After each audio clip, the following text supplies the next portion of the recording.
करो दो दोस्त हैं, जर्मनी एंड इटली। पजल में अपने अपने टुकड़ों को जमा रहे हैं।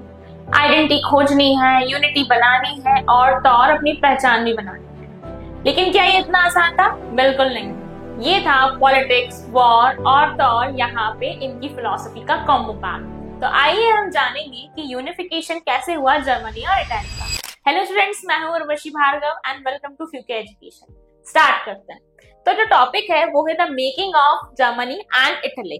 तो यहाँ पे एक तरीके से जर्मनी का यूनिफिकेशन या जर्मनी नेशन कैसे बना प्रॉपर, इटली यहाँ पे कैसे, इटली यहाँ पे कैसे एक प्रॉपर नेशन की तरह हमें देखने के लिए मिला। स्टार्ट करते हैं। सबसे पहले देखेंगे द मेकिंग ऑफ जर्मनी के बारे में। दोनों ही पढ़ने वाले हैं बट पहले हम किसी एक टॉपिक के ऊपर पढ़ेंगे, दैट इज जर्मनी। ठीक है, अब जर्मनी का जो टॉपिक है, can the army be the architect of a nation? क्या कोई आर्मी किसी नेशन को बना सकती है? ये क्वेश्चन है। ठीक है, क्वेश्चन मार्क दिया गया आपकी बुक में भी। तो ये क्या ऐसा हुआ होगा, नहीं हुआ होगा, जर्मनी एज अ नेशन बना होगा या नहीं बना होगा, वो हमें देखने के लिए मिलेगा। देखिए, नेशनलिस्ट सेंटिमेंट जो थे ये नॉर्मली जो कंजर्वेटिव रिजाइन था उसके द्वारा ज्यादा बढ़ने दिए जाते नहीं थे। यहाँ पे स्टेट की पावर को बढ़ाने के लिए या पॉलिटिकल डोमिनेशन यूरोप में बढ़ाने के लिए कहीं ना कहीं सेंटिमेंट्स को दबा देते थे। कौन? Conservative resigns. अगर हम जर्मनी की बात करें तो जब ये ट्रीटी ऑफ वियना हुई थी तब ये बटा भी था, तो एक तरीके से प्रॉपर नेशन नहीं था exact. It is the confederation of 39 states. छोटी छोटी स्टेट्स के रूप में एक बटा हुआ कि भाई ये पोर्शन जर्मनी है, ये पोर्शन जर्मनी में आएगा, इस तरीके से। उसमें इंपॉर्टेंट था प्रूशिया। क्यों इंपॉर्टेंट था? भाई पावरफुल था। ठीक है, तो इसलिए यहाँ पे जो एक तरीके से जो प्रोसेस है वो प्रूशिया से स्टार्ट हो रही है जर्मनी की यूनिफिकेशन की। ऐसा नहीं है कि उसमें खेला गया 1 2 3 और फिर देखा हाँ प्रूशिया करेगा, ऐसा नहीं है। प्रूशिया इंपॉर्टेंट था क्योंकि वो पावरफुल था और यहाँ पे वही क्या कर सकता था, जर्मनी के यूनिफिकेशन की या जर्मनी के नेशन बिल्डिंग प्रोसेस में काफी मदद कर सकता था।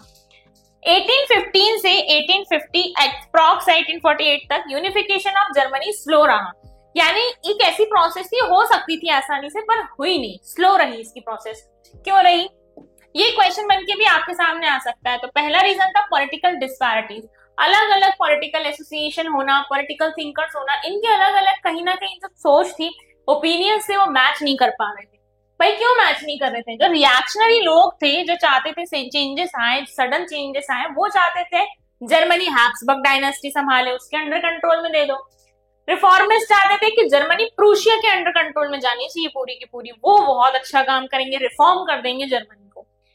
लेकिन बाकी चाहते थे Germany should be a federal state. ठीक है, तो यहाँ पे लोगों की जो कहीं ना कहीं थिंकिंग थी, अलग अलग जो ओपिनियंस थे, उसकी वजह से भी जर्मनी का यूनिफिकेशन या जर्मनी की नेशन मेकिंग प्रोसेस बहुत स्लो चल रही थी। और क्या था? Interference of Austria. क्योंकि ट्रीटी ऑफ वियना में यहाँ पे बोला गया था कि भाई Germany should be in Austria, और उसके ऊपर नाम ही नहीं आ रहा।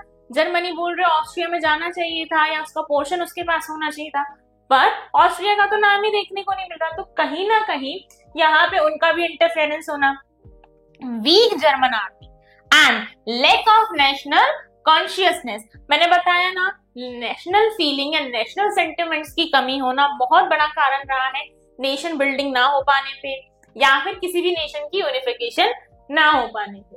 यहाँ पे ये तो कुछ नाम हमने देख लिए, इसके अलावा कुछ और फॉरेन पावर्स भी थी जो कि जर्मनी में इंटरेस्टेड थी, क्योंकि जर्मनी का कुछ पोर्शन है जो कि काफी रिच इन रिसोर्स रहा है और है, तो वो उन रिसोर्सेस रिच फैक्टर्स की वजह से उस जर्मनी के ऊपर पूरा कंट्रोल अपना बनाना चाह रहे थे।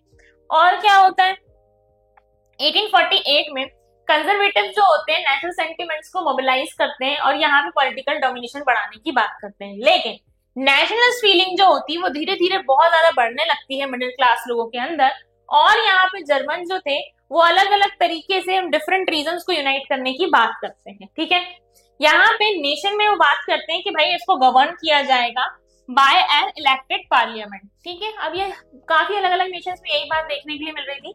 Instead of monarchy, constitution monarchy, elected parliament हमें देखने के लिए मिल रही थी कि भाई ये ऐसा कुछ होना चाहिए। यूनिफिकेशन ऑफ जर्मनी हुआ, कोशिश की गई कि भाई आप ले लो, आप चाह रहे हो आप ले लो, लेकिन ये फेल हुआ। कैसे फेल हुआ? फर्स्ट टाइम में ये कुछ ऐसे फेल हुआ, लिबरल्स का इनिशिएटिव जो था नेशन बिल्डिंग का, जर्मनी को एज अ नेशन बनाने का, वो फेल हो जाता है।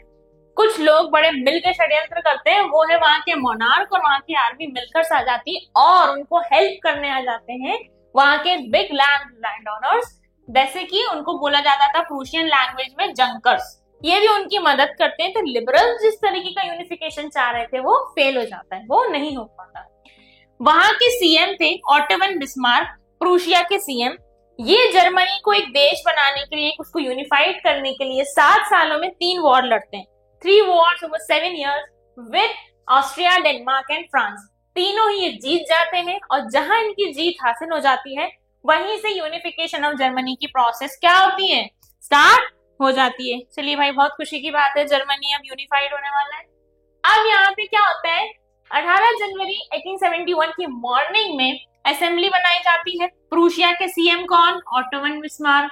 ये hall of mirror palace of Versailles में सब इकट्ठे होते हैं और जब ये इकट्ठे होते हैं तो वहां के जो राजा थे Kaizer William one of Prussia, इनको जर्मन राजा, जर्मनी का एम्परर घोषित कर दिया जाता है। यहाँ देख रहे हो हॉल ऑफ मिरर में, यहाँ पे इनको बना दिया जाता है क्या, वहां का राजा। नाम याद रखना है, जर्मनी में बनाने के लिए प्रूशिया का यहाँ पे इंपॉर्टेंट रोल रहा। प्रूशिया के सीएम है ऑटो वन बिस्मार्क और राजा बनते हैं काइजर विलियम वन। ठीक है, नेशन बिल्डिंग जो प्रोसेस थी जर्मनी की, वो यहाँ पे देखा गया कि डोमिनेंस ऑफ प्रूशियन स्टेट हमें ज्यादा यहाँ पे देखने के लिए मिला। और ये जो प्रूशियन मेजर्स या जो प्रैक्टिसेस थी, ये एक तरीके से बेंचमार्क सेट कर गई काफी अलग नेशंस के लिए भी कि हाँ भाई, हम भी तो अपना देश ऐसे यूनिफाई कर सकते हैं, हम क्यों टुकड़ों में बटे हुए हैं, चलो आओ हम भी एक देश बनने का काम करते हैं। जैसे कि आप देख रहे हो यूनिफिकेशन ऑफ जर्मनी, ये आप देख रहे हो, ये जो प्रूशिया था, ठीक है, 1866 के पहले। और यहाँ पे ये वाला जो पोर्शन आपको दिख रहा है, ये प्रूशिया के ने यहाँ पे जीता था ऑस्ट्रो प्रूशियन वॉर में। उसके अलावा ये आपकी ऑस्ट्रियन टेरिटरी आपको दिख रही होगी। इसके अलावा यहाँ पे आप देख रहे हो कि प्रूशिया ने ये कुछ एम्पायर्स को ज्वाइन कर लिया था। ये साउथ जर्मन आपको देखने के लिए मिलेगा और ये यहाँ पे जो प्रूशिया जो है जीत जाता है आपका ये वाला पोर्शन। ठीक है, तो ये है आपका जर्मनी आफ्टर यूनिफिकेशन। जर्मनी आज भी ऐसा है, ऐसा कुछ नहीं है, और भी वॉर्स हुए, काफी ज्यादा चेंजेस है। आप अब जाके जब जर्मनी का मैप देखेंगे तो आपको बहुत कुछ थोड़ा डिफरेंट यहाँ पे देखने के लिए मिल सकता है। यह आपकी बुक में प्रोवाइडेड है यूनिफिकेशन ऑफ जर्मनी के टाइम पे, इसलिए हमने इसको यहाँ पे देख लिया। यूनिफिकेशन ऑफ जर्मनी की प्रोसेस समझ में आई? पहले तो प्रोसेस हो नहीं पाई, स्टार्ट हुई तो दिक्कतें आई, लोगों के अलग अलग व्यूज के कारण। तो वो भी क्वेश्चन बनता है, reason behind the slow process of unification of Germany. जब वो चीज स्टार्ट हो गई, प्रोसेस स्टार्ट हो गई, तो किसके ऊपर पूरा भार आया, किसके कंधों पे आया, प्रूशिया। ठीक है, वहां पे किसने उसका पूरा भार संभाला, रिस्पॉन्सिबिलिटी वहां के सीएम ऑटो वन बिस्मार्क ने, और राजा बने Kaiser William one in the hall of mirror at palace of Versailles. Okay, अब आता है यूनिफिकेशन ऑफ इटली। यहाँ पे भी पहले यहाँ के रीजन जो थे यूनिफिकेशन डिले होने के, वो थे यहाँ पे पॉलिटिकल डिफरेंसेस। ये आपकी गुसेपी मजीनी है, ये गुसेपी गैरिबाल्डी हैं, ये आपके विंसेंजो जियोवार्डी हैं। इनके बारे में बुक में नहीं बताया गया है, बट स्टिल हम जान रहे हैं अलग अलग ओपिनियंस को लेके। यहाँ पे देखो, गुसेपी मजीनी और गुसेपी गैरिबाल्डी जो थे वो ये चाहते थे कि ये एक रिपब्लिक स्टेट हो, ठीक है, लेकिन विंसेंजो जियोवार्डी चाहते थे कि एक फेडरल स्टेट हो। यानी अलग अलग ओपिनियंस थे इन लोगों के इस बात पे भी। और यहाँ पे क्या था, इटली में एक पॉप का भी बहुत रोल था। जैसे कि मान लीजिए ये आपका कुछ इटली यहाँ पे ऐसे कुछ देखने के लिए मिलेगा, तो यहाँ पे 3 हिस्सों में बटा हुआ था। तो 3 हिस्सों में जो सेंट्रल वाला हिस्सा था ये आपके पॉप के कंट्रोल में था। ठीक है, तो यहाँ पे पॉप का कंट्रोल था। पॉप भाई चर्च से रिलेटेड, उनसे डायरेक्टली उनसे बोल रहे हैं हटिए, वो नहीं हट रहे हैं। तो कहीं ना कहीं यही जो इनका रोल था ना, जो इनको मिल गया था कहीं ना कहीं, ये बहुत मतलब एक तरीके से यहाँ पे डिफिकल्टी क्रिएट कर रहा था। नॉर्थ एरिया ऑस्ट्रियन हैब्सबर्ग के पास था। मतलब अगर आपका इटली कुछ इस तरीके से है तो ये 3 पोर्शन में बटा था। ये आपका ऑस्ट्रियन एम्पायर में था, ये आपका पॉप कंट्रोल कर रहे थे, और जो साउथ एरिया था वो यहाँ के बार्बनकिंस कंट्रोल कर रहे थे। तो ये जो 3 अलग अलग जगहों पे 3 टुकड़ों में बट के अलग अलग जो कंट्रोल चल रहा था, कोई भी हो अपना कंट्रोल क्यों छोड़ेगा, क्यों रूल करना वो बंद करेगा। कोई नहीं करना चाहता रूल अपना वहां पे, भाई पावर मिली हुई है, बेनिफिट्स मिली हुई है, क्यों छोड़े कोई। तो वही दिक्कत थी कि कोई भी यूनिफिकेशन के लिए रेडी नहीं हो रहा था। अगेन फॉरेन पावर का इंटरफेरेंस बहुत बढ़ रहा था, और नेशनल कॉन्शियसनेस की फीलिंग जो थी वो अभी तक इटालियन पीपल में वेल डेवलप नहीं हुई थी। ये थे रीजन, ड्यू टू मतलब जिसके कारण प्रोसेस स्लो चली, या जर्मनी इटली का यूनिफिकेशन स्लो रहा। ठीक है, आगे अब क्या होता है, यहाँ पे इटली में भी छोटे मोटे मिला के 7 स्टेट्स थे, जिसमें से अब इनका पूरा भार किस पे आया, सर्दिनिया पीडमोंट, क्योंकि ये पावरफुल था और ये इटालियन प्रिंसली स्टेट्स इस पे रूल कर रहे थे। यहाँ पे गुस्सीपी मजीने ने अपनी रिस्पॉन्सिबिलिटी ली, ये भी इटालियन थे। इन्होंने बोला भाई मैं सीक्रेट सोसाइटी बनाता हूँ और फिर हेल्प करवाता हूँ, पर वो फेल हो गई वो सीक्रेट सोसाइटी। इस फेलियर से यहाँ पे रिवॉल्यूशनरी अपराइजिंग हुई 1831 एंड 1848 में, जिससे जितना भी मेंटल था या जितना भी रिस्पॉन्सिबिलिटी थी वो आ गई सर्दिनिया पीडमोंट के ऊपर। और वहां के राजा कौन थे, King Victor Emmanuel two. King Victor Emmanuel two was the king of Sardinia Piedmont. ठीक है, one of the important place under the control of Q. इन्होंने रिस्पॉन्सिबिलिटी ली कि भाई हम क्या करेंगे, पूरे इटालियन स्टेट्स को यूनिफाई कर देंगे।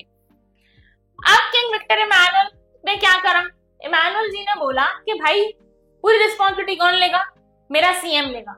मेरा सीएम यहाँ पे कौन है, कैवोर। अलग अलग प्रोनाउंसिएशन आपको मिल सकते हैं इसके, कैवोर के कुछ कहीं पर कैवूर सुनने में आएगा आपको। कैवोर ने बोला हाँ राजा जी मैं इटली को क्या करूंगा, यूनिफाई करूंगा। कैसे करेंगे भाई, टैक्टफुल तरीके से करेंगे, ऐसे थोड़ी सीधे जाएंगे प्लीज पॉप आप हमारा ये जगह छोड़ दीजिए हम इसको कंट्रोल में ले लेते हैं, ऐसा नहीं हो सकता था। डिप्लोमेटिक तरीके से किया। यहाँ पे उन्होंने अलायंस किया फ्रांस के साथ और वहां की कुछ टैक्टिक्स वहां से हेल्प लेके इन्होंने क्या किया, ऑस्ट्रियन फोर्सेस को 1859 में हरा दिया। अब नॉर्थ इटली किसका पार्ट है, प्रॉपर वो इटालियन पार्ट हो चुका है। ठीक है, किंग विक्टर इमानुएल जी के पास आ चुका है। यहाँ पे पीजेंट्स का भी बहुत सपोर्ट मिलता है, क्योंकि गुस्सीपी गैरिबाल्डी का भी इंपॉर्टेंट रोल था, ये उनके साथ मार्च करते हुए जाते हैं और सदर्न इटली भी यहाँ पे जीत जाते हैं। पर जब ये सदर्न इटली में जब वो जाते हैं तो वहां पे लोगों ने कुछ इटाली ऐसा कुछ सुना ही नहीं था, उन्हें तो ये लगता था ला टैला, यानी ये जो वर्ड है ये किंग विक्टर इमानुएल की वाइफ का नाम होगा ला टैला। तो उन्हें पता वो मार्च कर रहे हैं, वहां पे गए, पर वहां के लोगों को पता ही नहीं कि इटालिया भी कोई टर्म है, ऐसा माना जाता है एग्जैक्ट में। ये देखिए पहले की इटली ये 3 हिस्सों में बटी हुई है।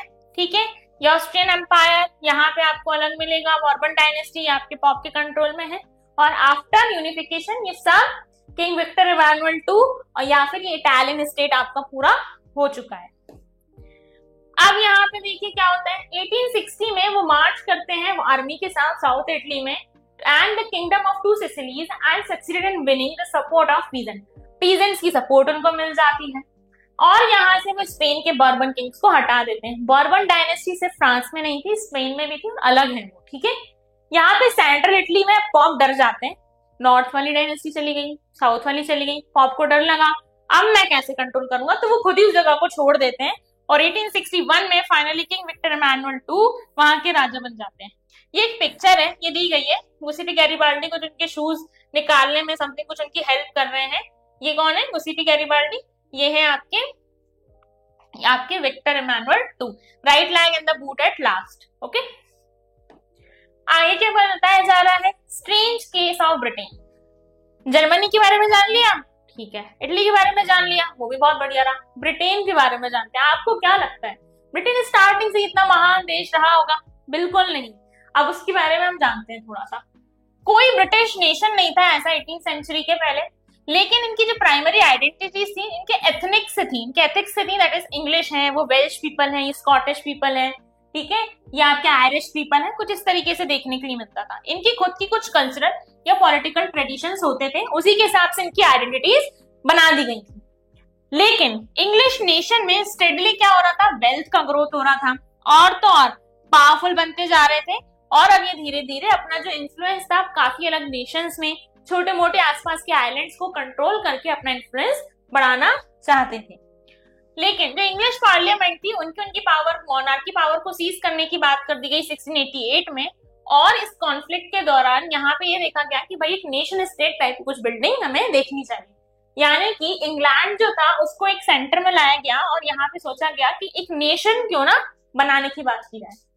एक्ट ऑफ यूनियन 1707 पास होता है, इंग्लैंड और स्कॉटलैंड साइन करते हैं इसको, जहां पे इसका रिजल्ट ये होता है कि भाई United kingdom of great Britain बनाया जाएगा।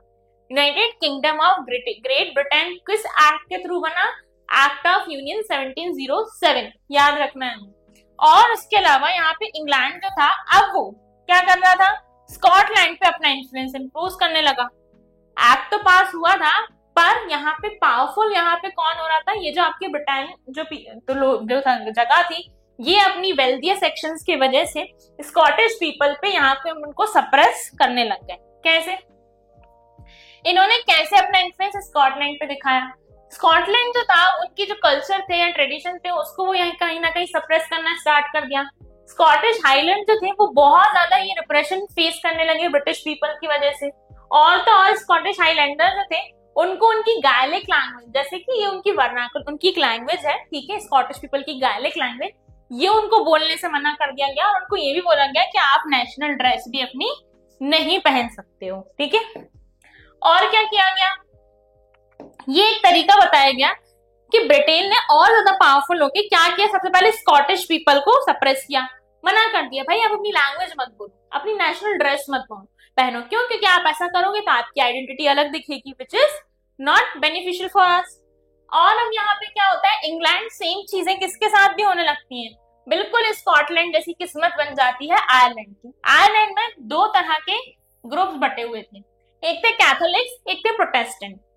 कैथोलिक्स वो लोग थे जो उनको प्रोटेस्टेंट परेशान कर रहे थे, और ये एक रिवॉल्ट होता है अंडर द लीडरशिप ऑफ वुल्टन, और ये फॉट किया जाता है ब्रिटिश डोमिनेशन के अगेंस्ट। लेकिन इंग्लैंड उसमें जीत जाता है, बिल्कुल क्रश कर देता है। और प्रोटेस्टेंट वो लोग थे जिनको इंग्लैंड में लोग सपोर्ट कर रहे हैं, इंग्लैंड के लोग सपोर्ट कर रहे थे कि हाँ हाँ बिल्कुल आयरलैंड को ब्रिटेन के हिसाब से चलना पड़ेगा। फाइनली वो झुक जाता है, 1801 में यूके का ही पार्ट बन जाता है, कौन? आपका आयरलैंड। आयरलैंड को फोर्सफुली यूनाइटेड किंगडम का पार्ट बना लिया जाता है। अब ब्रिटेन के सिंबल जो थे, जैसे ब्रिटिश फ्लैग, यूनियन जैक, या फिर वहां की national anthem God save our noble king, और यहाँ पे ये सारी चीजें बना दी जाती हैं जिससे इनको और प्रमोट किया जाए, ठीक है, बढ़ावा दिया जाए यूनाइटेड किंगडम ऑफ ब्रिटेन की चीजों को। ये आपने स्ट्रेंज केस ऑफ ब्रिटेन को समझ लिया कि कैसे भाई वो एक नेशन की तरह है। ऐसे कुछ तरीकों से उसने जगह जगह की जगहों को कैप्चर किया, ठीक है, अपने अंडर कंट्रोल ले लिया। गुसेपी गैरिबाल्डी के बारे में आपकी बुक में दिया गया है, ये एक इंपॉर्टेंट फिगर है, यूनिफिकेशन ऑफ इटली में तो है ही, अदरवाइज नहीं है। ये most celebrated Italian freedom fighter थे, ठीक है, सेलर थे मर्चेंट नेवी में। 1833 में गुसेपी मजीनी से मिलते हैं, यंग इटली मूवमेंट को ज्वाइन करते हैं।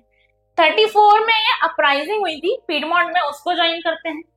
1848 में यहाँ पे अपराइजिंग सप्रेस कर दी जाती है, गैरिबाल्डी को यहाँ पे साउथ अमेरिका जाना पड़ता है। 1854 में ये सपोर्ट करते हैं विक्टर इमैनुअल को, ठीक है, इटालियन स्टेट्स को बनाने के लिए। 1860 में यहाँ पे क्या होते हैं, ये साउथ इटली में जाते हैं, जो एक्सपीडिशन करते हैं, इनको रेड शर्ट्स बोला जाता है, ठीक है, क्या बोला जाता है इनको? Red shirt. ये कुछ स्टैटिक इंफॉर्मेशन है गुसेपी गैरिबाल्डी की, एक बार आप इसको जरूर देख लीजिएगा क्योंकि कुछ दो तीन इंपॉर्टेंट पॉइंट इसमें हैं।